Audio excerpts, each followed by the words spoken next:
बढ़ते हैं आगे। जम्मू कश्मीर असेंबली को खिताब करते हुए एलजी मनोज सिन्हा ने सिर्फ यही नहीं बल्कि उन्होंने हेल्थ इंफ्रास्ट्रक्चर बेहतर बनाने पर भी जोर दिया। इसके साथ ही उन्होंने टूरिज्म को और बेहतर करने पर भी जोर दिया। My government is dedicated to strengthening healthcare infrastructure across Jammu and Kashmir, ensuring quality, accessible and affordable medical services for all. Prestigious institutions such as AIIMS Jammu and AIIMS Kashmir, along with newly established pediatric and cancer hospitals, are transforming tertiary healthcare delivery in the region. To further strengthen medical education, my government is taking steps to increase MBBS and PG seats in the 25-26 academic session, expanding opportunities for aspiring doctors. Tourism, a cornerstone of Jammu and Kashmir's economy, has witnessed unprecedented growth with a record-breaking number of tourist visits in 2024, underscoring the region's global appeal. To further enhance the visitor experience, my government is implementing innovative projects to diversify tourism offerings and strengthen infrastructure. At the same time, my government remains committed to promoting sustainable tourism by ensuring the balanced distribution of tourist traffic and preserving the ecological integrity of popular destinations, ensuring long-term growth that benefits both visitors and local communities. तो Jammu Kashmir assembly को खिताब करते हुए LG Manoj Sinha ने साफ तौर पर यहां हेल्थ इंफ्रास्ट्रक्चर बेहतर बनाने पर जोर दिया है और इसके साथ ही अपने खिताब में उन्होंने टूरिज्म को और ज्यादा बेहतर करने पर भी जोर दिया है। तो आपको बता दें कि आज से बजट सेशन का आगाज हो चुका है जम्मू कश्मीर के एलजी मनोज सिन्हा के खिताब के साथ और एलजी मनोज सिन्हा ने भी यहां कई पहलुओं पर जोर दिया। उन्होंने एग्रीकल्चर के साथ साथ हैंडीक्राफ्ट को फरोग देने पर भी जोर दिया। इसके साथ ही इंडस्ट्री, टूरिज्म, हेल्थ इंफ्रास्ट्रक्चर पर बेहतर करने को लेकर भी उन्होंने जोर दिया। साथ ही बिजली, पानी, रोड कनेक्टिविटी बेहतर करने पर भी जोर दिया।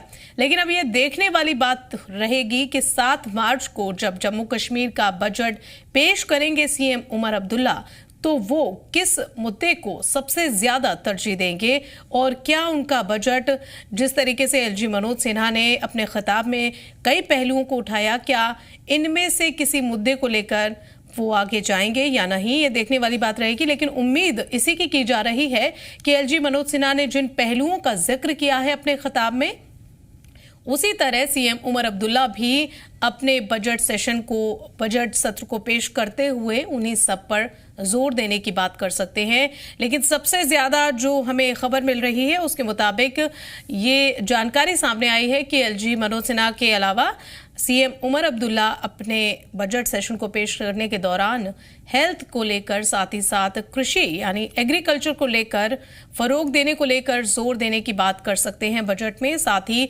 बेरोजगारों के लिए, नौजवानों के लिए कुछ बजट में खास हो सकता है।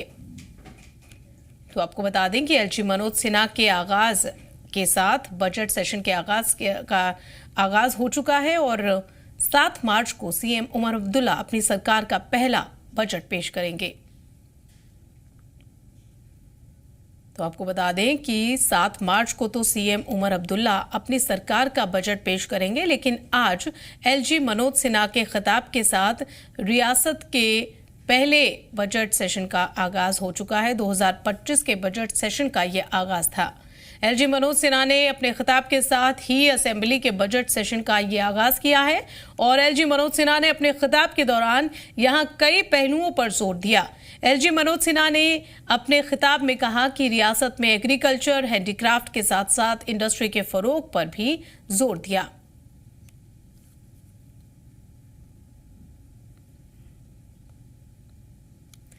और इसी खबर पर ज्यादा बात करने के लिए हमारे साथ जीएन वार इकोनॉमिस्ट जुड़े हैं और साथ ही हमारे नुमाइंदा ख्वाहिश पटियार जम्मू से हमारे साथ लाइव जुड़े हैं। इसी खबर पर सबसे पहले ख्वाहिश, आपसे सवाल लेना चाहेंगे कि जिस तरीके से एलजी मनोज सिन्हा ने अपने खिताब में कई पहलुओं पर चर्चा की, बिजली, पानी, रोड कनेक्टिविटी, साथ ही टूरिज्म और इसके अलावा एग्रीकल्चर पर भी उन्होंने जोर दिया। तो क्या लगता है कि 7 मार्च को एलजी मनोज सिन्हा के इस खिताब के बाद सीएम उमर अब्दुल्ला किस तरीके से अपने बजट का आगाज कर सकते हैं? जी मैं आपको बता दूं कि साफ तौर पर 7 मार्च के दिन सबकी निगाहें सीएम अब्दुल्ला के बजट के ऊपर रहेंगी। बड़ी बात यह है कि अभी राज्यपाल के भाषण में कई सारी चीजों को लेकर कहा गया। आपको पता है कि जम्मू कश्मीर जो है वहाँ पे टूरिज्म का बहुत पोटेंशियल है। टूरिज्म से यहाँ पे इकोनॉमी का बहुत बड़ा एक हिस्सा जुड़ा हुआ है। ऐसे में टूरिज्म, जो कि उमर अब्दुल्ला ने खुद अपने पास एक डिपार्टमेंट रखा हुआ है, टूरिज्म को लेकर क्या कुछ उमर अब्दुल्ला करते हैं, क्या नई संभावनाएं सोचते हैं?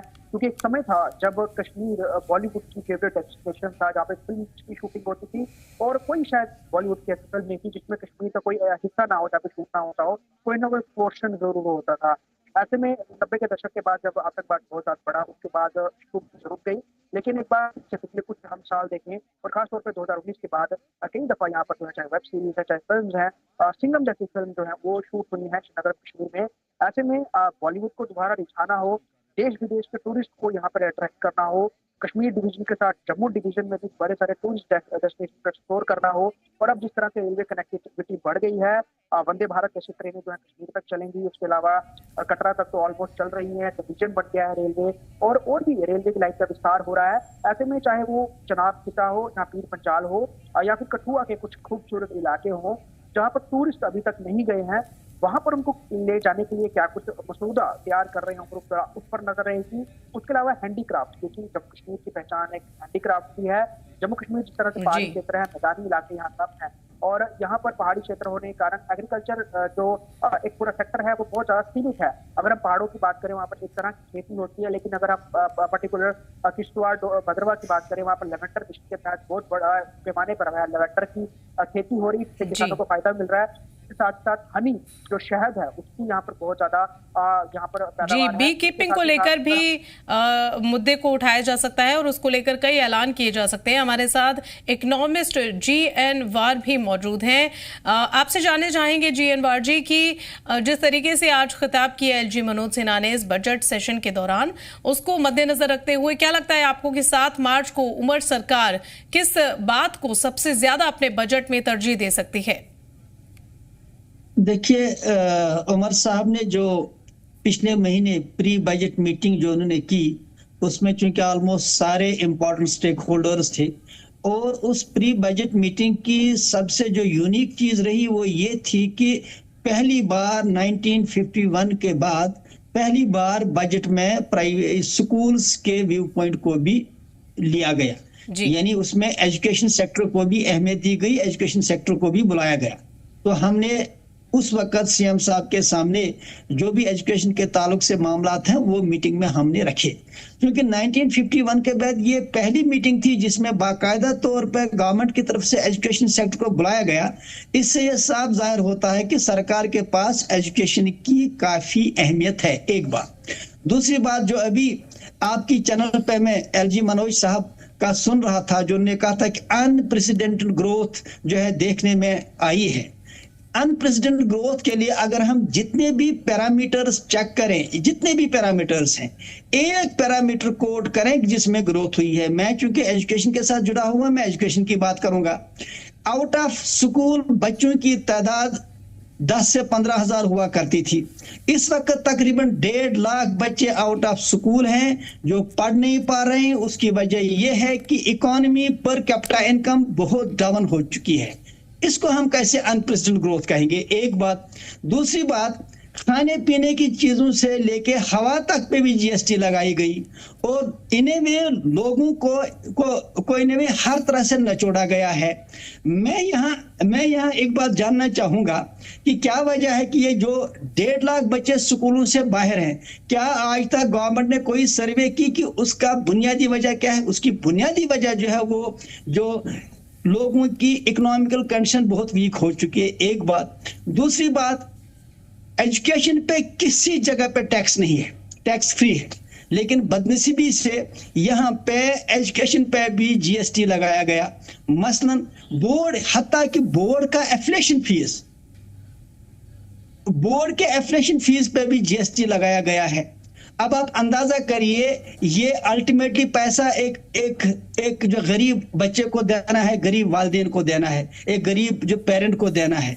इस तरह से ये टैक्स जो लगाए गए हैं, आप बताइए कि इससे लोगों की ग्रोथ बढ़ गई है कि रुक गई है कि और भी रिटार्ड हो चुकी है। रिसेंटली जी, और कहीं ना कहीं एजुकेशन को फरोग देने को लेकर भी उम्मीद यही की जा रही है कि कुछ ऐलानात जो हैं वो किए जाएं इस बजट में, लेकिन इसके साथ ही गवर्नमेंट का जी अनवर जी, लेकिन गवर्नमेंट का जो जोर है वो खास तौर पर एग्रीकल्चर और टूरिज्म को फरोग देने को लेकर है। और जिस तरीके से केंद्र के साथ उमर सरकार का तालमेल अब तक नजर आ रहा है, हो सकता है कि केंद्र से मिलने वाली कोई वित्तीय मदद को लेकर भी वो ऐलान कर दें टूरिज्म और एग्रीकल्चर को लेके, क्योंकि एक बहुत बड़ा सेक्टर है जम्मू कश्मीर में। जी देखिए यही तो बड़ी कंट्राडिक्शन है जो गवर्नमेंट को समझनी चाहिए, और हमें उम्मीद है कि इस बार उमर साहब इसको एड्रेस करेंगे।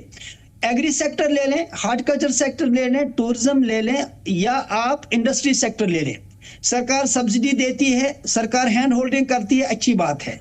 लेकिन और उसका बड़ा रीजन क्या है कि लोगों को अगर इंडस्ट्रीज यहाँ पे, टूरिज्म यहाँ प्रमोट होता है तो लोगों को रोजगार मिलेगा। सिर्फ प्राइवेट स्कूल्स की बात करूं तो 1 लाख से ज्यादा लोगों का रोजगार इन स्कूलों के साथ जुड़ा हुआ है। एक तरफ से रोजगार जो भी जनरेट करते हैं उनको आप छूट देते हैं, सब्सिडी देते हैं। दूसरी तरफ से अगर एक स्कूल कायम करता है जिसमें लोगों को रोजगार मिलता है, तालीम मिलता है, उसकी सब्सिडी तो दूर की बात, बल्कि उसको इस तरह से कसा गया है कि हर चीज पे टैक्स लगाई गई है। ग्रोथ कैसे मुमकिन है? देखिए 20,000 करोड़ से ज्यादा प्राइवेट स्कूलों की इन्वेस्टमेंट है, उस इन्वेस्टमेंट को कंसिडर नहीं किया जाता है। क्या वजह है कि जब 1 लाख से ज्यादा लोगों को रोजगार सिर्फ एजुकेशन सेक्टर दे रहा है?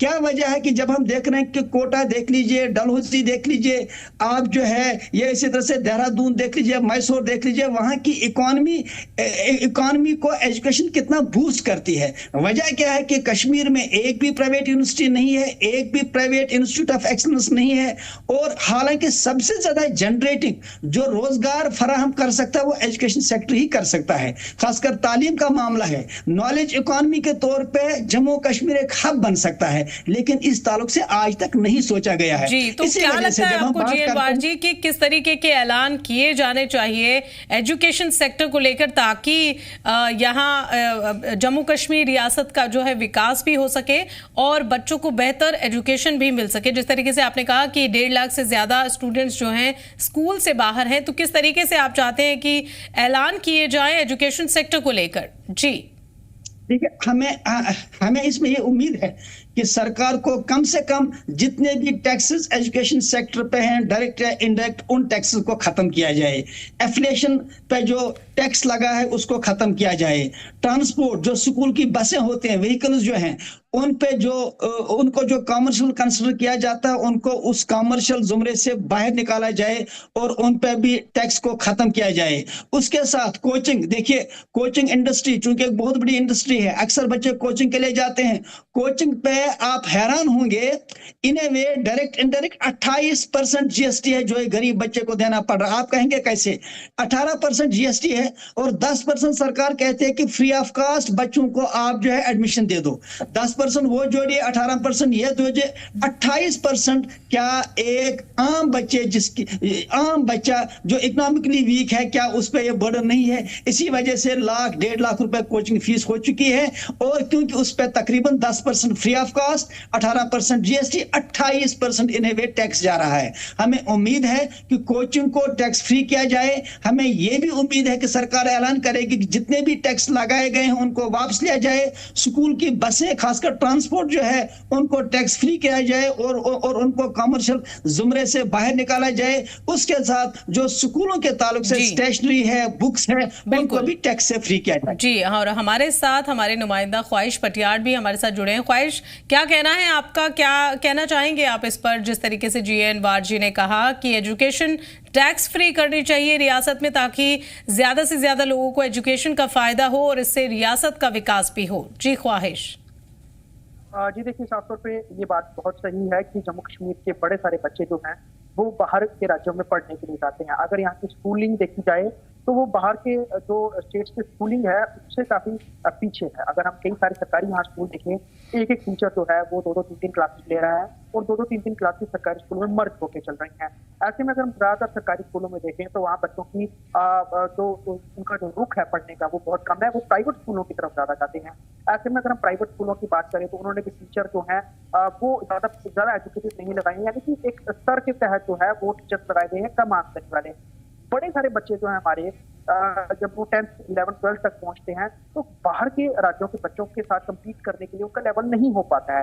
ऐसे में इस कारण वो बहुत पीछे रह जाते हैं। उसके बाद अगर वो बाहर जाते हैं, चंडीगढ़ चले जाते हैं, जम्मू के सबसे पास जो एक एजुकेशनल हब है वो सबसे बड़ा चंडीगढ़ में है। चंडीगढ़ के पास दिल्ली है, दिल्ली के बाद देहरादून आता है, उसके अलावा कोटा, कोचिंग की बात करें तो अगर अलग अलग कोचिंग की बात करें, कोटा बहुत मशहूर है, वहां पे बच्चे जाते हैं।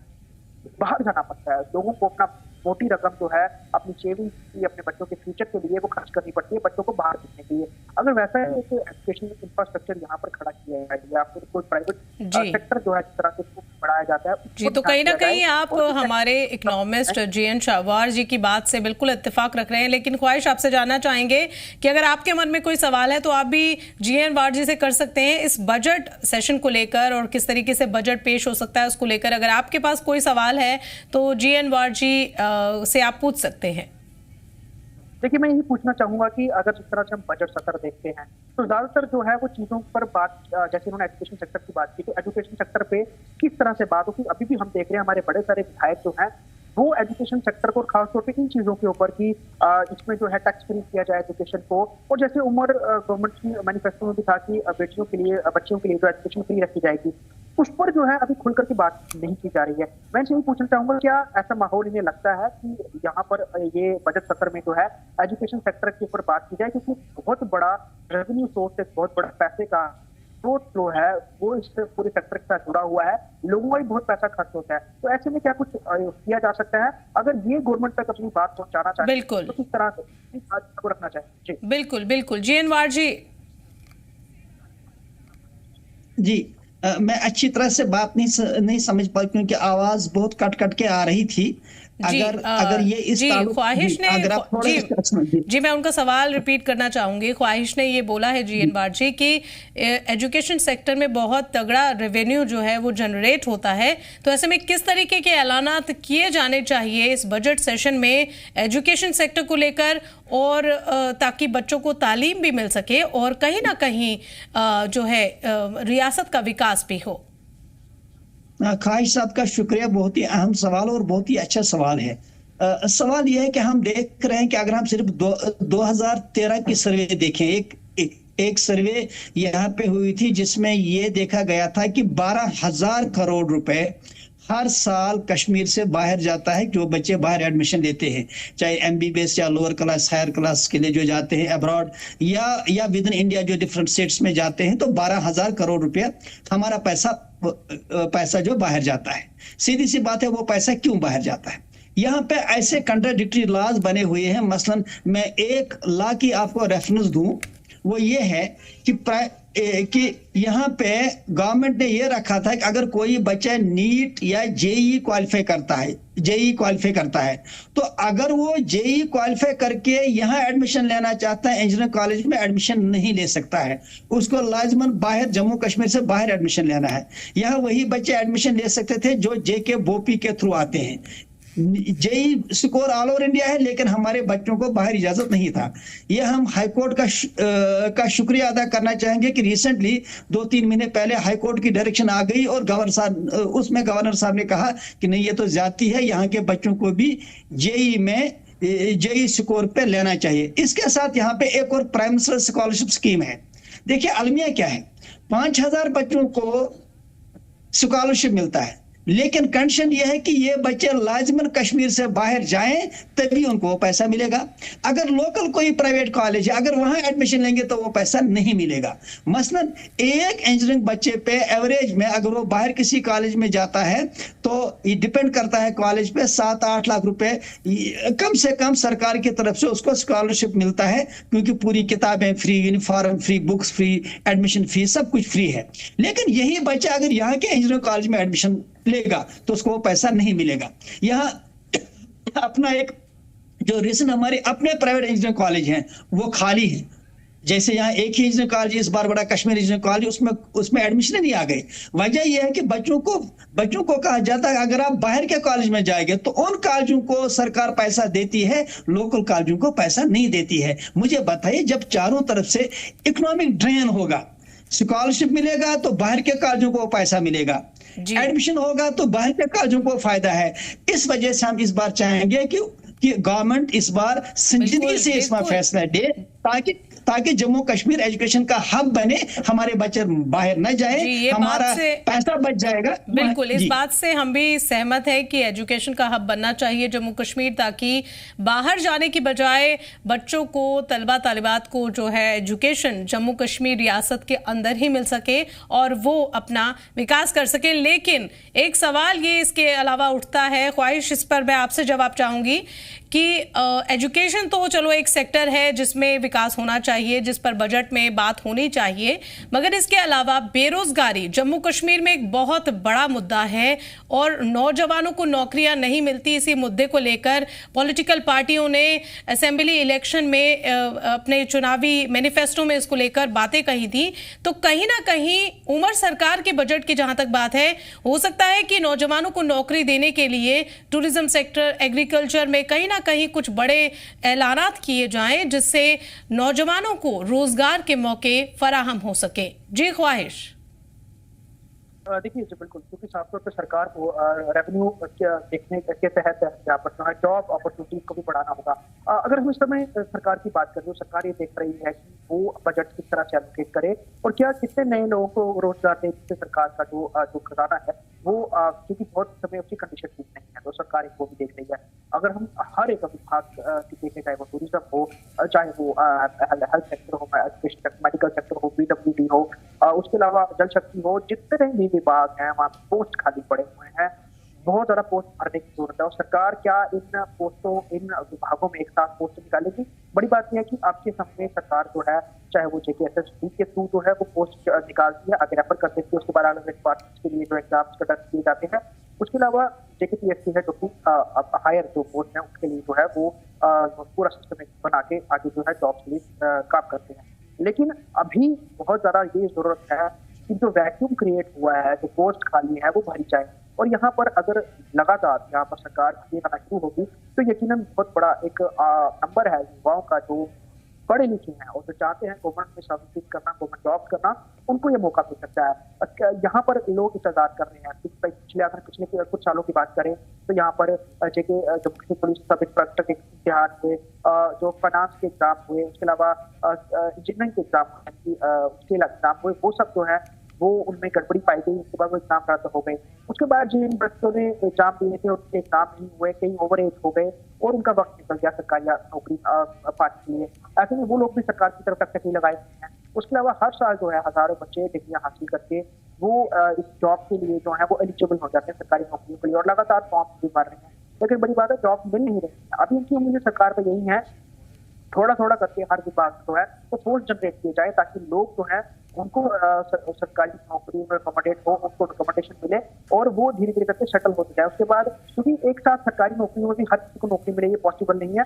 गवर्नमेंट को जो है वो बहुत ज्यादा ऐसी यहाँ पर एक सिस्टम सेट करना होगा जिससे यहाँ पर चाहे वो मीडियम स्मॉल स्केल इंडस्ट्री हो या फिर खुद का व्यवसाय करने वाले लोग, चाहे वो अलग अलग तरीके से है, कोई हॉर्टिकल्चर जुड़ा हुआ है, एग्रीकल्चर जुड़ा हुआ है, उनको अपॉर्चुनिटी दी जाए ताकि वो ज्यादा स्केल पर जो है वो अपना यहाँ पर प्रोडक्शन शुरू करे, मैन्युफैक्चरिंग शुरू करे और उसके कारण बाकी लोगों को भी रोजगार मिले। तो एक बहुत बड़ा चैलेंज है सरकार के लिए, आसान नहीं है। हालांकि विपक्ष में रहना या फिर रह करके बातें करना बहुत आसान नहीं है। जो सरकार में उसे ही पता है किस तरह चीजें मैनेज करनी है, क्योंकि जम्मू कश्मीर में काफी हद तक जो है चीजें अनसेटल रही हैं। धीरे धीरे पटरी में आने के लिए उनको वक्त लगा है और अभी भी कई सारी चीजों को लेकर आगे और वक्त लगने वाला है। लेकिन अगर हम ये उम्मीद करें कि सरकार एकदम से सब कुछ कर दे कि वो पॉसिबल नहीं है। बिल्कुल, एकदम से सरकार कुछ भी नहीं कर सकती, इस सब चीजों में वक्त लगता है। और आप ख्वाहिश और GM वार जी आप हमारे साथ बने रहिए। हम अपने दर्शकों को बीजेपी और PDP लीडरान के कुछ रिएक्शन सुनाना चाहेंगे। जी हाँ, दरअसल LG मनोज सिन्हा के खिताब पर बीजेपी और PDP लीडरान ने अपने रद्द अमल का इजहार किया है। जहां बीजेपी ने एलजी के खिताब की तारीफ की है तो वहीं पीडीपी ने एलजी के खिताब पर सख्त तनकीद की है। क्या कहा है इन लोगों ने, आप भी सुनिए। कुछ इश्यूज जो हमें उम्मीद थी कि पॉपुलर गवर्नमेंट हुई है, उससे पहले भी जो एलजी साहब के स्टेटमेंट्स आते थे या उनका स्पीच होता था एनुअल बजट पे या किसी भी चीज़ पे, तो वैसा ही लग रहा है। एक पॉपुलर गवर्नमेंट है, 70% लोगों ने वोट डाला है। हमें उम्मीद थी कि पॉलिटिकल इशू से बात होगी, खासकर 370 के रेजोल्यूशन पे बात होगी, जो इसमें कहीं मेंशन नहीं हुआ।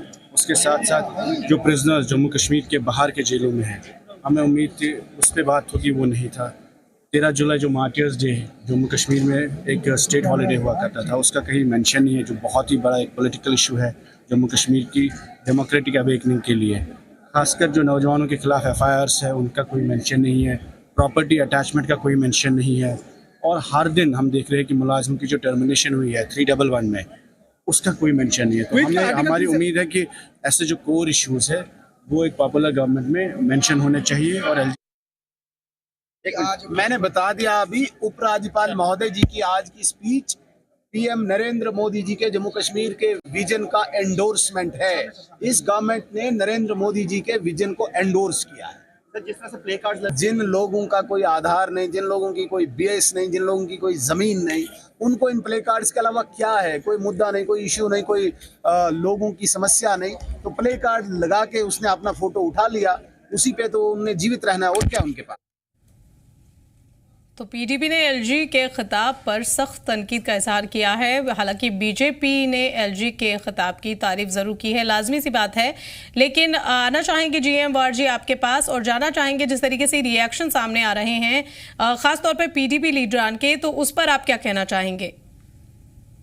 देखिए, पॉलिटिकल लीडर्स तो अपने अपने एंगल के हिसाब से बातें कहते रहेंगे, लेकिन हमारा जो मेजर कंसर्न है वो आम आदमी की जिंदगी है। बिल्कुल। देखिए, आम आदमी की लाइफ हम देख रहे हैं कि उसकी लाइफ ही कितनी इन ए वे डिफिकल्ट फेज से गुजर रही है। मसलन आप देखिए, रियल एस्टेट को ही देख लीजिए, इस वक्त उस मार्केट में स्लंप है।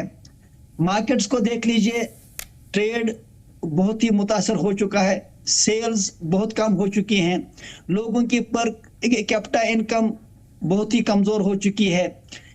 मार्केट की किसी भी चीज को आप देख लीजिए, खासकर मैं खाने पीने और सब्जियों की बात करूंगा, डीजल पेट्रोल की बात करूंगा, इन्फ्लेशन किस कदर आसमान को छू चुकी है। इन हालात में जो इस वक्त मिडिल क्लास खासकर जो सफर हो रहा है, आप देख लीजिए कि कितने सारे, अगर हम बैंक्स को देखें, कितने सारे छोटे मोटे जितने भी यूनिट्स हैं वो एनपीए होते जा रहे हैं। तो ओवरऑल कोई हेल्दी कंडीशन नहीं है। पॉलिटिकल लीडर्स की सोच को एक साइड रखते हुए उनके अपने इश्यूज हैं, लेकिन हम आम आदमी की जिंदगी अगर हम लाइफ की बात करें, उसके लिविंग की बात करें, तो कोई अच्छी साइन कहीं पे नजर नहीं आ रही। जी, एलजी के खिताब के बाद सीएम उमर अब्दुल्ला का जवाब, और अपने खुतबे में सीएम उमर अब्दुल्ला ने बार बार डॉक्टर मनमोहन सिंह, साबिक पीएम डॉक्टर मनमोहन सिंह का जिक्र किया और कहा कि उनकी हुकूमत के दौरान ही कई बड़े प्रोजेक्ट्स को जम्मू कश्मीर में लॉन्च किया गया, जिसे मरकजी हुकूमत ने अमली जामा पहनाया। तो एलजी मनोज सिन्हा के खिताब के बाद सीएम उमर अब्दुल्ला का इस तरीके से साबिक पीएम मनमोहन सिंह का बार बार जिक्र करना कहीं ना कहीं राजनीतिक गलियारों में एक अलग तरीके की चर्चा को शुरू कर रहा है, क्योंकि पिछले काफी दिनों से राजनीतिक गलियारों में इस तरीके की बातें कही जा रही थी कि मरकजी हुकूमत के साथ सीएम उमर अब्दुल्ला की दोस्ती है और सीएम उमर अब्दुल्ला मरकजी हुकूमत के साथ से साथ मिलाकर, हाथ से हाथ मिलाकर आगे बढ़ रहे हैं। और कहीं ना कहीं इस बजट में भी इन दोनों के बीच तालमेल, यानी राज्य सरकार और केंद्र सरकार के बीच तालमेल होता हुआ नजर आएगा बजट में। लेकिन जिस तरीके से एलजी मनोज सिन्हा के खिताब के बाद अपने खुतबे में सीएम उमर अब्दुल्ला ने बार बार साबिक पीएम डॉक्टर मनमोहन सिंह का जिक्र किया, वो कहीं ना कहीं किसी और दिशा में इशारे कर रहा है। और कहीं ना कहीं एलजी मनोज सिन्हा के खिताब के बाद जिस तरीके से सीएम ने अपनी बात रखी है वो कई सवालों को खड़ा कर रही है। मैं वापस आपके पास आना चाहूंगी जीएम बारजी, और आपसे जानना चाहेंगे जिस तरीके से सीएम उमर अब्दुल्ला ने एलजी मनोज सिन्हा के खिताब के बाद अपना ये बयान दिया है, अपना ये भाषण दिया है, उस पर आप क्या कहेंगे, किस तरीके से देखते हैं इसे? देखिए, सिंपल सी बात है, मनमोहन सिंह जी बातें बहुत कम करते थे, काम ज्यादा करते थे। आज के दौर में हमारे पॉलिटिशियन बातें बहुत ज्यादा करते हैं लेकिन काम कम हो रहा है। आज मार्केटिंग पे ज्यादा जोर है, उस वक्त जो है देश की इकोनॉमी पे जोर था। देखिए, आप अगर देखेंगे मनमोहन सिंह जी के टाइम में प्राइवेट सेक्टर को एक अच्छी खासी स्पेस दी गई, लेकिन इस वक्त पोजीशन ये है कि इस वक्त अगर स्पेस है तो सुपर कैपिटलिस्ट जो हैं जैसे अंबानी, अडानी, इस किस्म के लोगों को खूब स्पेस है, लेकिन लोअर सतह पे आप देखिए प्राइवेट सेक्टर के लिए कोई जगह नहीं है। लॉज और रूल्स इस तरह से फ्रेम किए गए हैं कि वर्चुअली सारा कंट्रोल मैकेनिज्म जो है सरकारी बाबुओं के पास जा चुका है। जब प्राइवेट सेक्टर को आप स्पेस नहीं देंगे, मुझे बताइए किस तरह से डेवलपमेंट हो सकती है। रहे जो बड़े बड़े प्रोजेक्ट्स हो रहे हैं उसमें उमर साहब की बात, क्या ये एक फैक्ट है कि जितने भी बड़े बड़े प्रोजेक्ट्स लॉन्च हुए हैं, चाहे वो यहाँ हाईवेज देखें, रेलवे देखें, दूसरे देखें, ये बहरहाल उसी दौरान में इनकी बुनियादें पड़ी हैं। हाँ, इस गवर्नमेंट ने तेजी से काम किया, उसको भी हम सीधी सी बात है नकार नहीं कर सकते हैं, लेकिन बुनियादी क्वेश्चन जो फिर मैं वही पेश करूंगा, अगर इतनी डेवलपमेंट है तो आम आदमी की जिंदगी से क्यों नहीं वो रिफ्लेक्ट हो रही है, क्यों स्ट्रेस लेवल बढ़ती जा रही है, कहीं ना कहीं क्यों अकाउंट्स एमपी हो रहे हैं। जी बिल्कुल। और ख्वाहिश, अगला सवाल मैं आपसे लेना चाहूंगी, जिस तरीके से सीएम ने अपना ये खिताब किया एलजी मनोज सिन्हा के खिताब के बाद, उसमें सबसे देखने वाली बात ये थी कि उस भाषण में उन्होंने प्रधानमंत्री नरेंद्र मोदी का अपने पूरे भाषण में कहीं जिक्र नहीं किया, लेकिन साबिक पीएम मनमोहन सिंह का जिक्र, डॉक्टर मनमोहन सिंह का जिक्र उन्होंने बार बार किया। तो ये किस तरीके के इशारे हैं? देखिए, मैं आपको बता दूं, आज इस तरह से बजट सत्र का जो पहला दिन है, तो यहाँ पर सबसे पहली बात जो मरहूम चाहे वो विधायक हैं उसको याद किया गया। इसमें एमपी शमशेर सिंह मनहास की हालत को याद किया गया, चौधरी प्यारा सिंह जो एमएलए रहे थे उसको याद किया गया। उसके साथ ही साथ सभी जो एमएलए, खासतौर पर जिनको स्पीकर ने मौका दिया, उन्होंने पूर्व प्रधानमंत्री डॉक्टर मनमोहन सिंह को भी याद किया। इसी कारण जो अगर हम आज उमर का यहाँ पर स्पीच सुने तो ज्यादा इन्होंने जिक्र यहाँ पर डॉक्टर मनमोहन सिंह का इसलिए किया क्योंकि उनको याद किया जा रहा है, उनको अपनी तरह से जम्मू कश्मीर विधानसभा में श्रद्धांजलि दी जा रही है। इस कारण उनके द्वारा किए गए कामकाज को लेकर यहाँ पर लेकिन ख्वाहिश, बजट सेशन से बिल्कुल पहले 7 मार्च को सीएम उमर अब्दुल्ला अपना बजट पेश करेंगे। उससे पहले अब तक राजनीतिक गलियारों में इसी बात के कयास लगाए जा रहे थे कि केंद्र सरकार के साथ या उनसे मिली सहायता को लेकर वो बड़े ऐलानात कर सकते हैं सीएम उमर अब्दुल्ला। लेकिन जिस तरीके से उन्होंने अपना ये भाषण दिया है उसमें कहीं भी उन्होंने केंद्र सरकार की नीतियों का, केंद्र सरकार के द्वारा किए गए ऐलान का, वित्तीय मदद का कोई जिक्र नहीं किया, बल्कि इसका ठीक उलट उन्होंने साबिक पीएम डॉक्टर मनमोहन सिंह का जिक्र जरूर किया।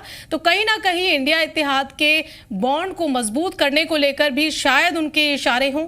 जी ख्वाहिश। जी बिल्कुल, क्योंकि कहीं ना कहीं जिस तरह से इंडिया इत्तेहाद की बात करें उसको मजबूत भी रखना बहुत ज्यादा जरूरी है समय अलायंस के लिए, क्योंकि जिस तरह हमने देखा कि अलायंस की मीटिंग भी हुई है और कई सारे अलायंस पार्टनर, खासकर कांग्रेस हो, आम आदमी पार्टी हो, शिवसेना हो, एनसी हो, देश के अलग अलग तरह जब हम बात करें यहाँ पर भी जो अलग अलग जो पार्टी हैं वो एक अलायंस के साथ ही यहाँ पर सामने आए हैं, तो एक साथ वो लड़ रहे हैं। बड़ी बात यह है कि जिस तरह से मनमोहन सिंह प्रधानमंत्री को, जो पूर्व प्रधानमंत्री उनको याद किया गया और उनके कई सारे प्रोजेक्ट्स यहाँ पर अभी भी जो है अपनी जमीन पर जो शुरू हुए थे कई अभी भी पूरे नहीं हुए हैं। यानी कि अब कह सकते हैं कि उनके द्वारा संक्षिप्त हुए प्रोजेक्ट अभी भी जम्मू कश्मीर में जो है वो काम चल रहे हैं, कई अभी जो है वो खत्म हुए हैं, तो जनता को जो है समर्पित कर दिए गए हैं। बड़ी बात यह है कि उमर अब्दुल्ला की साफ तौर पर वो यहाँ पर ये भी एक चीज सामने रखना चाहेंगे कि यहाँ पर नेशनल कॉन्फ्रेंस और नेशनल कॉन्फ्रेंस की विचार जो है वो बीजेपी से बिल्कुल अलग है। और हमने ये देखा भी है कि बीजेपी जब चुनाव में प्रचार करते रही है उनका सीधा टारगेट अब्दुल्ला रहा है, जीत रहे हैं, परिवार को लेकर टारगेट करते रहे हैं। तो अगर अभी, क्योंकि सबसे पहली बात हमने ये देखा कि जिस तरह से पीडीपी ने बीजेपी के साथ अलायंस किया था और उनका नुकसान सबसे ज्यादा खामियाजा पीडीपी को असेंबली इलेक्शन में भुगतना पड़ा। हालांकि पहले जिस तरह से बीजेपी की सरकार तो होती थी, उसके बाद एक ही तरह से सरकार जो चल रही थी वो खत्म हो गई थी, डिसॉल्व हो गई थी, लेकिन कश्मीर के लोगों ने कहीं ना कहीं पीडीपी को लेकर माफ किया। तो यही कारण है कहीं ना कहीं नेशनल कॉन्फ्रेंस भी अभी भी जो है वो बीजेपी को किसी भी तरह की क्रेडिट नहीं देना चाहेगी, ना किसी बात करना चाहेगी, क्योंकि उनको पता है कि जो सियासत है वो सियासी गढ़ जो है वो कश्मीर में है और कश्मीर में अभी भी बीजेपी का वजूद नहीं है। यानी कि बीजेपी के लोग तो हैं लेकिन बीजेपी को चीते नहीं है और ज्यादातर लोग यहाँ पर बीजेपी के आइडियोलॉजी को फॉलो नहीं करते हैं। तो एनसी ये भी देख रही है कि अगर वो हालांकि अगर हम ये देखें कि जब यहाँ पर डिवीजन का दर्जा मिला था तब उपराज्यपाल के साथ जहाँ पर उमर अब्दुल्ला बैठे थे तो उन्होंने तारीफें की थी। उसके अलावा जब वो केंद्र में गए, दिल्ली गए तो उन्होंने गृह मंत्री से मीटिंग की, उसके अलावा डिफेंस मिनिस्टर से मीटिंग की, उसके अलावा प्रधानमंत्री से मीटिंग की, तब उनको वहां पर सरकार की तारीफें करनी पड़ी क्योंकि सरकार भी को चलानी है और जम्मू कश्मीर के साथ यहाँ पर पैरेलली एक कोऑर्डिनेशन सेंटर का भी चाहिए क्योंकि ये ड्यूटी है। यहाँ पर कुछ कई ताकतें सेंटर के पास है, कुछ ताकतें यहाँ पर अभी यहाँ की चुनी हुई सरकार के पास है, लेकिन बहुत ज्यादा यहाँ पर अभी सेंटर पर ही डिपेंडेंसी है। तो इसको देखते हुए अगर हम डायरेक्ट कहें तो उमर अब्दुल्ला बहुत कुछ चीजों को लेकर बचेंगे कि डायरेक्ट वो सेंटर को टारगेट करें, लेकिन कहीं ना कहीं उन्होंने अपनी सियासत भी चलानी है, अपने झंडे को भी रखना है। इस कारण वो अगर बीजेपी की कहीं ना कहीं तारीफ करते हैं तो उससे कहीं ना कहीं अलायंस पार्टनर भी नाराज हो जाएंगे। इसका भी हमें बहुत ज्यादा ख्याल रखना है। हालांकि भी आज शुरुआती दिन है, आगे के देखना और किस तरह की चर्चा होगी और यकीनन जब बजट आएगा बजट के ऊपर जो 40,000 करोड़ बिल्कुल सारा दारोमदार जो है तभी क्लियर हो पाएगा जब ये बजट आएगा। बिल्कुल सही कहा ख्वाहिश आपने। हमारे साथ जीएन वारजी भी है। जीएन वारजी, आपका क्या टेक है सीएम उमर अब्दुल्ला के इस अभिवादन के बाद, क्योंकि उन्होंने अपने इस अभिवादन में कहीं भी एलजी मनोज सिन्हा के इस खुतबे का जिक्र नहीं किया कि जिस तरीके से एलजी मनोज सिन्हा ने कई पहलुओं पर जोर दिया, जैसे एग्रीकल्चर और जम्मू कश्मीर में इंडस्ट्री, टूरिज्म, हेल्थ इंफ्रास्ट्रक्चर वगैरह को लेकर उन्होंने बातें कही, उसको लेकर उन्होंने कुछ भी नहीं कहा। तो क्या लगता है आपको कि अपने बजट में सीएम उमर अब्दुल्ला किस बात को सबसे ज्यादा तरजीह दे सकते हैं और हो सकता है कि ये बजट केंद्र सरकार के बजट की उम्मीदों से ठीक उलट हो? देखिए, ये सिंपल सी बात है कि ये डिस्कशन या ये जो कुछ भी उमर साहब कहें या जो भी गवर्नर साहब ने कहा कि हमें इसको आर्टिकल 370 के तनाजुर में भी देखना चाहिए कि जब तक आर्टिकल 370 एब्रोगेट हो गया उसके बाद जो यहाँ सरकार रही वो ब्यूरोक्रेट्स की सरकार रही, क्योंकि मोदी जी को या गवर्नमेंट ऑफ इंडिया को यहाँ एलजी साहब रिप्रेजेंट करते हैं और एलजी साहब को बाकायदा तौर पे यहाँ की जो यूटी एडमिनिस्ट्रेशन है यानी बाबू का ब्यूरोक्रेट्स का दौर है, यानी इसको ब्यूरोक्रेसी की परफॉर्मेंस से जोड़ा जा सकता है। इससे पहले हम इसको जो लोकल गवर्नमेंट थी, लेजिस्लेचर्स थे, उनकी परफॉर्मेंस से जोड़ते थे। अगर आपको याद होगा कि एलजी साहब ने कई बार अपने तकरीरों में कहा था इलेक्शन से पहले कि अगर गुप्त तरीके पे कॉन्फिडेंशियली अगर लोगों से राय पूछी जाए तो सारे के सारे लोग मेरी डेवलपमेंट से खुश हैं, वो हमें साथ दे देंगे, वो हमारी बात को सराहते हैं। लेकिन जब इलेक्शन हो गए तो बिल्कुल उलट आ गया। यानी गवर्नर साहब यानी जिस एलजी साहब जिस पार्टी को रिप्रेजेंट करते हैं, अमलन उस पार्टी को यहाँ पे कश्मीर में खासकर उतना कोई मैंडेट नहीं मिला, बल्कि ना मिला। यहाँ पे सवाल यह कि क्योंकि ब्यूरोक्रेट्स जो है, अक्सर ब्यूरोक्रेट्स तो अल्ट्रा वायरस होते हैं हमेशा डेवलपमेंट के लिए, देखा जा चुका है। सारी रिसर्च बता रही है कि ब्यूरोक्रेसी अल्टीमेटली एक ना ग्रोथ के लिए अल्ट्रा वायरस होती है। इसी वजह से गवर्नमेंट ऑफ इंडिया ने 70 नॉन आईएएस लोगों को, जो आईएएस आईपीएस नहीं थे, उनको गवर्नमेंट में लाया की पोजीशंस पे और उनको ब्यूरोक्रेसी में लाया, वहां पे आईएएस आईपीएस लोगों को रिप्लेस करने के लिए, क्योंकि ब्यूरोक्रेट से जो है कभी भी एक सस्टेन ग्रोथ को होने नहीं देते हैं। अगर आप इस दौरान देखें, इस दौरान जो सबसे बड़ी जो चीज छुपाई जाती है उस पर बात नहीं होती है। सबसे ज्यादा फायदा जो है वो मुलाजिमों को, यहाँ के मुलाजिमों को दिया गया।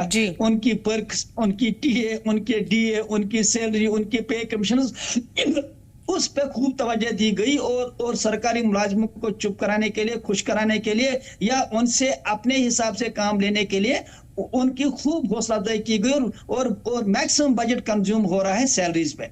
लेकिन प्राइवेट सेक्टर को इतना दबाया गया कि आप अंदाजा करें कि जो इंपॉर्टेंट सेक्टर थे, जैसे एजुकेशन सेक्टर था या जैसे हेल्थ सेक्टर है, उसकी हालत दिन ब दिन खराब कर दी गई। सीधी सी बात है। अब हम उमर साहब से इस बार जो तवक्का रखेंगे कि जो एरियाज गवर्नर साहब की एडमिनिस्ट्रेशन में नेग्लेक्ट हो गई, खासकर एजुकेशन और हेल्थ, उस पे उमर साहब की तवज्जो होगी, इसमें कोई शक नहीं। गवर्नर साहब ने टूरिज्म को बड़ा फरोग दिया।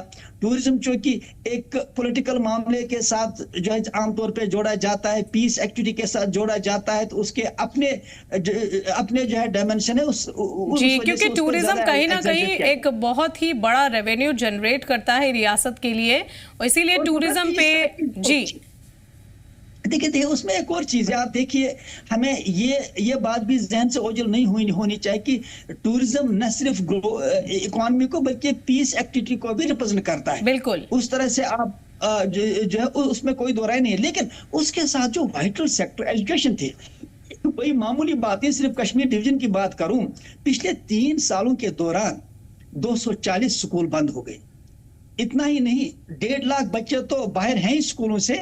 इसके अलावा इस वक्त पोजीशन स्कूलों की ये है कि अक्सर स्कूल इस वक्त आहिस्ता आहिस्ता बैंक लोन में इतने दबे हुए हैं कि उनके लिए सर्वाइव करना मुश्किल हो चुका है। लिटरेसी रेट कश्मीर डिवीजन में 10% डाउन हो चुकी है। ऐसे देखिए, आप किसी भी इंडेक्स को देखें, आप एसर को देखें, annual states of education report, उसमें भी जम्मू कश्मीर की ग्रिम पिक्चर दिखाई गई। पीजीआई परफॉर्मेंस ग्रेडिंग इंडेक्स, उसमें जम्मू कश्मीर को मेघालय और झारखंड के लेवल पर रखा गया है, लेवल 5 ग्रेड 2 में रखा गया है। ये जब आप इंडेक्स देखते हैं, पैरामीटर्स देखते हैं, तो पता चलता है कि कहीं ना कहीं इस ब्यूरोक्रेसी ने गवर्नर साहब को डार्क में रखते हुए इन्हें उनको मिसलीड करके एक गलत पिक्चर पेश की गई है, गलत डाटा पेश किए गए हैं, जिसकी वजह से हम देख रहे हैं कि आम आदमी की जिंदगी इस वक्त खुश नहीं है। हैप्पीनेस ग्राफ डाउन हो चुका है, स्ट्रेस लेवल बढ़ चुकी है, और हम देख रहे हैं कि लोग इस वक्त इकोनॉमिक स्ट्रेस में है। इस चीज को हम अपनी नजरों से ओझल नहीं कर सकते हैं। देखिए, आप कुछ भी आप कुछ भी तकरीरों में कहें, लेकिन फिर बॉयल डाउन कहां होता है? क्या आपकी मार्केट की इन्फ्लेशन क्या है? आम लोगों की का हैप्पीनेस ग्राफ क्या है? स्ट्रेस लेवल कितनी कम है? ये चीजें देखी जाती हैं, जिससे हमें पता चलता है कि क्या वाकई सरकार जो दावे कर रही है, या जो वाकई सरकार कह रहे हैं कि हमने लोगों की भलाई के लिए किया है, क्या वाकई वो हो भी चुका है कि ये सिर्फ आंकड़े हैं, ये सिर्फ बस फैक्ट्स एंड फिगर्स हैं? जिस तरह कहते हैं कि फैक्ट्स, ये बजट हमेशा जुगलरी ऑफ फैक्ट्स एंड फिगर्स होता है, हमारे से बाएं से जी बिल्कुल। जी अनवार जी हमारे साथ हमारे नुमाइंदा ख्वाहिश पटियार भी हैं। ख्वाहिश, आप क्या कहना चाहेंगे जी अनवार जी के इस बात पर, जिस तरीके से उन्होंने कहा कि एजुकेशन को फरोग देने को लेकर कुछ ऐलान जरूर किए जाने चाहिए इस बजट में? देखिए, ये सब बहुत बड़ी बात है कि एजुकेशन सेक्टर बहुत बड़ा सेक्टर है। यहाँ के बच्चे जैसे बाहर पढ़ने जाते हैं, यकीनन हर कोई ये चाहेगा कि यहाँ के एजुकेशन सेक्टर को अगर मजबूत किया जाए, यहाँ अच्छे टीचर दिए जाए, अच्छे कॉलेजेस हो, प्राइवेट सेक्टर यहाँ पर आए और यहाँ पर टैक्सेस फ्री किए जाए, कम किए जाए। यानी कि उससे क्या होगा कि फीसिस में जो है कटौती होगी और लोगों की जो एजुकेशन के लिए जो खर्चा होता है वो कम होगा। तो इस समय लोगों का यही होता है कि उनके बच्चे अच्छे पढ़ लिख जाएं, अच्छी जगह नौकरी करें और उनको माइग्रेट कम करना पड़े। ऐसे में बड़े ज्यादा पेरेंट्स ये भी चिंतित रहते हैं कि यहाँ पर उनके बच्चे पढ़ लिख कर जो है वो बाहर चले जाते हैं, उन्हें बाहर जाना पड़ता है, बाहर रहना पड़ता है और उनको यहाँ अपना घर परिवार छोड़ना पड़ता है। उनको लेकिन बेरोजगारी और एजुकेशन जो है एक ही सिक्के के दो पहलू है कहीं ना कहीं, क्योंकि एजुकेशन को अगर बढ़ावा दिया जाता है तो बेरोजगार, अगर यहाँ पे रोजगार के मौके नहीं होंगे तो किस तरीके से पढ़ लिखने के बाद उन्हें नौकरियां या उन्हें रोजगार के मौके मिल सकेंगे? तो कहीं ना कहीं रोजगार को लेकर भी कुछ ऐलान होने चाहिए, कुछ बड़े बातें कही जानी चाहिए, घोषणाएं होनी चाहिए। जी ख्वाहिश। जी, सरकार बिल्कुल कुछ इस पे करेगी, क्योंकि सरकार पे पूरा दारोमदार है, उन्हें जब कश्मीर को चलाना है, यहाँ पे रोजगार देना है और यहाँ पे बजट में यकीनन ये यहाँ पर जरूर हमें देखने को मिला है कि अलग अलग सेक्टर्स में, अलग अलग डिपार्टमेंट में जो है वो जॉब क्रिएशन किए जाएंगे। ये पोस्ट बहुत ज्यादा वेकेट है, उसके सरकार को जरूरत भी है, मैन पावर की जरूरत भी है। उसके साथ ही साथ इकॉनमी बढ़ाने के लिए उसको टूरिज्म की तरफ भी देखना होगा, हॉर्टिकल्चर की तरफ भी देखना होगा यहाँ पर और इंडस्ट्रीज की तरफ भी देखना होगा। और यहाँ पर इंडस्ट्रीज को लाने के लिए यहाँ पे अलग अलग इंसेंटिव भी लाने होंगे, क्योंकि हम बाहर प्रदेशों में देखें कई सारे बिजनेस समिट्स होते हैं, उसके तहत जम्मू कश्मीर को भी इसको लेकर बहुत कुछ करना होगा। सरकार कर भी रही है, केंद्र सरकार भी हम कह सकते हैं कि उनको सपोर्ट कर रहे हैं, लेकिन यही देखना होगा कि ये बजट किस तरह आवंटित होगा, ओवरऑल उसके ऊपर ही सारा निर्भर करेगा। लेकिन यही रहेगा कि कोशिशें उम्र सरकार ये करेगी कि लोगों को कुछ ना कुछ इस बजट में जरूर दिया जाए, तो क्योंकि हर किसी की निगाहें उमर अब्दुल्ला सरकार पर टिकी हुई है और अगर वो ऐसा कुछ नहीं करेंगे तो कहीं ना कहीं उनका फेल साबित होकर वो नहीं चाहेंगे कि काफी देर के बाद यहाँ पे जनता की चुनी हुई सरकार आया है और किसी भी तरह से वो जो है वो अपना लेवल डाउन करे, जनता की अपेक्षाओं पे खरी ना उतरे। जी जी बिल्कुल सही कहा आपने कि इस बजट सेशन में जो है सबकी नजरें उमर अब्दुल्ला सरकार पर टिकी होंगी कि बजट में क्या क्या बड़े ऐलान हो सकते हैं। लेकिन जीएम वारजी, आपसे मेरा अगला सवाल यही है कि रोजगार के मौकों को लेकर भी बजट में कुछ बड़े ऐलान होने चाहिए, क्योंकि और साथ ही महिलाओं को लेकर, क्योंकि मरकजी हुकूमत हमेशा महिलाओं के सशक्तिकरण की बात करती है, तो ऐसे में हो सकता है कि महिलाओं को कुछ रोजगार के मौके, एंटरप्रेन्योरशिप को बढ़ावा देने को लेकर कुछ बड़े ऐलान इस बजट में किए जा सके। देखिए, हमें यही उम्मीद है और उमर अब्दुल्ला साहब की गवर्नमेंट को करना भी चाहिए कि जो एरियाज नेग्लेक्ट हैं, जिन एरियाज की वजह से उन पे तवज्जो न देने की वजह से, जिस वजह से यहाँ जो बेरोजगारी बढ़ रही है उस पे काबू पाना जरूरी है। वो तभी मुमकिन है कि जब सरकार की पॉलिसीज बड़ी रीजनेबल हूँ, लॉजिकल हूँ और एविडेंस ड्रिवन हूँ। देखिए, हमारी प्रॉब्लम ये है कि यहाँ पे गवर्नमेंट पॉलिसीज जो है मैक्सिमम पॉलिसीज या पॉलिटिकली मोटिवेटेड होती है या परसेप्शन ड्रिवन होती है। यहाँ पॉलिसीज लॉजिक ड्रिवन और स्टैटिक्स या एविडेंस ड्रिवन नहीं होती है। इसी वजह से हम देख रहे हैं, अगर सिर्फ सरकार से एक क्वेश्चन पूछा जाए कि अगर एक पर्टिकुलर स्ट्रीम में, किसी भी एजुकेशन स्ट्रीम में लाखों लोग डिग्री करके बैठे हैं, अगर उनको रोजगार नहीं मिल रहा है तो उसके पैरेलल, उसके अल्टरनेटिव सरकार क्या खड़ा कर रही है? पहली बात, सरकार के पास डाटा ही नहीं है। सबसे बड़ी प्रॉब्लम ये है। यही वजह है कि इनके जो डिसीजन होते हैं वो परसेप्शन पे होते हैं, वो रैंडमली बनते हैं। यही वजह है कि फिर वो ऑन ग्राउंड ट्रांसलेट नहीं होते हैं किसी ग्रोथ में। सवाल ये है, जहां तक बेरोजगारी का ताल्लुक है, पिछले 5 सालों क्या 6 सालों की ही बात कर लीजिए, कितने नए इनकम जनरेटिंग यूनिट्स यहाँ कायम हो गए। उल्टा जो थे उनमें से अक्सर बंद हो रहे हैं। जैसे मैंने एजुकेशन सेक्टर की बात की कि 240 स्कूल बंद हो चुके हैं। अब देखिए विमेन्स एम्पावरमेंट, विमेन्स का देखिए कुछ फैक्ट्स ऐसे हैं जो लोगों के सामने नहीं है, शायद सरकार के सामने भी नहीं है। 85% लेडीज प्राइवेट स्कूलों में काम करती है, क्योंकि हमारा जो प्राइमरी क्लास होते हैं, मिडिल क्लास होते हैं, up to matric maximum ladies ही टीचर होती हैं। यानी 85% जो है प्राइवेट स्कूलों के जो टीचर हैं वो लेडीज हैं। वुमेन्स एम्पावरमेंट की बात करें तो सबसे कम तनख्वाह इन्हीं लोगों की है। वही सरकारी मुलाजिम जो 1.5 लाख 2 लाख की सैलरी लेता है, वही एक गरीब घर की बच्ची, एक लड़की प्राइवेट स्कूल में 4,000, 5,000, 10,000 पे काम करती है, चंद स्कूलों को छोड़ के, जो किसी हद तक एक रीजनेबल सैलरी जो है देती है। मुझे बताइए, विमेन्स एम्पावरमेंट हवा में तो देखिए, ये कोई हवाई चीज नहीं है ना, वैक्यूम में कोई चीज नहीं होती है ना। आप ना फैक्ट्स की बात कीजिए, तकरीबन 1 लाख से ज्यादा कोई हैंडीक्राफ्ट में मरकजी हुकूमत का जो है फोकस है, और साथ ही एग्रीकल्चर को लेकर भी मरकजी हुकूमत जो है आगे लेकर इन सेक्टर्स को लेकर जाना चाहती है। बहुत बहुत शुक्रिया जीएन वारजी, और ख्वाहिश आपका भी हमारे साथ जुड़ने के लिए, और उम्मीद करते हैं कि इस बजट में हर सेक्टर के लिए कुछ ना कुछ खास हो, चाहे वो एग्रीकल्चर हो, और जिस तरीके से आपने कहा कि एजुकेशन सेक्टर को बढ़ावा देने को लेकर, विकास को लेकर इसके कुछ बड़े ऐलान होने चाहिए। उम्मीद तो यही है, और अब उमर अब्दुल्ला सरकार के बजट पर सबकी नजर रहेगी कि आखिर 7 मार्च को उमर अब्दुल्ला किस तरीके से अपने बजट को पेश करेंगे और इसमें क्या बड़ी घोषणाएं होंगी। फिलहाल इस बुलेटिन में इतना ही। जम्मू कश्मीर की ताजा तरीन अपडेट्स के लिए आप देखते रहिए केसर टीवी।